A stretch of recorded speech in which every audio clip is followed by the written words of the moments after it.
એટલે તપાસ કરો આમાં કે શું થયું ચકીબેન?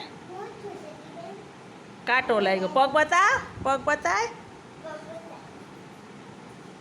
કે લાવો કાઢી દઉં કે બેસી જા નીચે બેસી જા બેટા.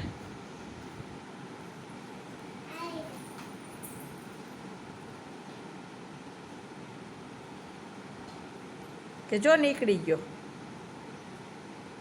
કે નીકળી ગયો કે નીકળી ગયો કે ચપ્પલ પહેરીને હાલતા હોય તો